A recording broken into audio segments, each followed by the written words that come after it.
Welcome to Kapil chits. This is Kapil chits advisor Dumparaju. ఈరోజు మనం మాట్లాడుకున్న టాపిక్ ఏంటంటే 50 మంత్స్ 25 ల్యాక్ చిట్ గురించి మనం ఈరోజు డిస్కస్ చేసుకున్నామండి. సో చిట్ వాల్యూ వచ్చేసి మనకు 25 ల్యాక్స్ మంత్స్ 50 మంత్స్ అండి. సో మనకి ఏంటంటే మినిమం వచ్చేసి మనకు 32,500 వస్తుంది, మ్యాక్సిమం 50,000 అంటే ఈ బిట్వీన్లో మనకు పేమెంట్ ఉంటుందండి.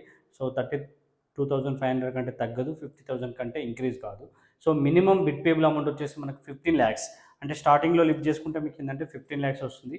మీకు లాస్ట్ లిఫ్ట్ చేసుకుంటే మనకి ఏంటంటే 23,75,000 అనేది రావడం జరుగుతుందండి. సో అదేవిధంగా ఫస్ట్ మంత్ వచ్చేసి మనకి EMI full EMI 50,000 plus entrance fee అనేది 700 ఉంటుంది కాబట్టి 50,700 ఉంటుంది. సో మనకు ఆల్రెడీ మనకు తెలిసిందే అండి, కపిల్ చిట్స్ మనకు 45 ఇయర్స్ నుంచి మనకు ట్రస్ట్ సర్వీస్ అందిస్తున్నటువంటి చిట్ ఫండ్ కంపెనీ అండి. సో ఓన్లీ చిట్ ఫండ్ రంగంలోనే కాకుండా మన Kapil IT, HMTV, Hans India, Kapil properties ఇట్లా చాలా విధంగా గ్రూప్ ఆఫ్ కంపెనీ కలిగినటువంటి కంపెనీ మన కపిల్ గ్రూప్ అండి. సో కపిల్ గ్రూప్లో మనకి ఏంటంటే కపిల్ చిట్స్ అనేది మనకు రిజిస్టర్ చిట్ ఫండ్స్. ఈ రిజిస్టర్ చిట్ ఫండ్ అనేది మనకి ఏంటంటే 45 ఇయర్స్ నుంచి మనకు 1 ల్యాక్ నుంచి 1 CR వరకు మనకి ఏంటంటే చిట్స్ అనేది అందుబాటులో ఉంచడం జరుగుతుంది. సో అదేవిధంగా మనకి ఏంటంటే సబ్స్క్రైబర్ల సౌకర్యార్థం లాస్ట్ 3 ఇయర్స్లో మనకి ఏంటంటే ఆన్లైన్ ప్లాట్ఫామ్ తీసుకురావడం జరిగిందండి. ఈ ఆన్లైన్ ప్లాట్ఫామ్లో కూడా మనకి ఏంటంటే 1 ల్యాక్ నుంచి ఎవ్రీ మంత్ 1 CR వరకు చిట్స్ అనేది మనకు అందుబాటులో ఉంటుంది. సో ఇది మొత్తం టోటల్గా ఆన్లైన్ కాబట్టి మీకు ఏంటంటే పేమెంట్స్ అయినా మీకు యాప్ ద్వారా పేమెంట్ చేసుకోవచ్చు, అండ్ యాక్షన్స్ కూడా మనకి ఏంటంటే ఆన్లైన్ ద్వారా మనం వీక్షించవచ్చు. 5 మినిట్స్ యాక్షన్ టైం ఉంటుంది ఎవ్రీ గ్రూప్కి కూడా. ఆ 5 మినిట్స్ అనేది మనం యాక్షన్స్ మనం ఆన్లైన్లో మనం చూడొచ్చండి. సో వివరాల్లోకి వెళ్తే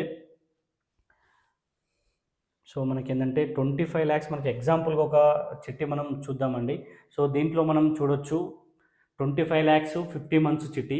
so first month, third month అనేది మనం ఏ చిట్టి అయినా సరే ఫుల్ ఉంది అనుకున్నాం కాబట్టి 50,000 రిమైనింగ్ మొత్తం కూడా మనకి ఏంటంటే 32,500 అనేది ఈఎంఐ అనేది పడడం జరుగుతుంది. సో ఇది అప్రాక్స్ ఏంటంటే ఒక 1 ఇయర్ వరకు కూడా ఫిక్స్గా ఉంటుంది. ఈ స్పిన్నింగ్లో మనకి ఏంటంటే ఎవరికైతే అవసరం ఉంటుందో వాళ్ళు మాత్రమే, ఈ 50 మెంబర్స్లో ఎవరికైతే మినిమం బిడ్ పేబుల్ ఎంత వచ్చేస్తుంది మనకి 15 ల్యాక్స్. ఈ 15 ల్యాక్స్ ఎవరికైతే కావాలో వాళ్ళు మాత్రమే స్పిన్నింగ్లోకి వస్తారు. సో వాళ్ళకి ఎవరికైతే ఆ స్పిన్నింగ్లోకి విన్ అవుతారో వాళ్ళు మాత్రమే షూటీస్ పెట్టి రిలీజ్ చేసుకోవాల్సి వస్తుంది. సో అదేవిధంగా మనకి ఏంటంటే 32,500 నుంచి మనకు 36, 34 ఇట్లా ఈ విధంగా ఇంక్రీజ్ అవ్వుకుంటూ చివరిగా మనకి ఏంటంటే ఫుల్ పేమెంట్ అనేది రావడం జరుగుతుందండి. సో మొత్తం ఓవరాల్గా చూసుకున్నట్లయితే మనకు ఒక 18,75,000 అట్లా పేమెంట్ చేస్తే మనకి ఏంటంటే లాస్ట్కు మనకు 28 ల్యాక్స్ మనకి ఏంటంటే 23 ల్యాక్స్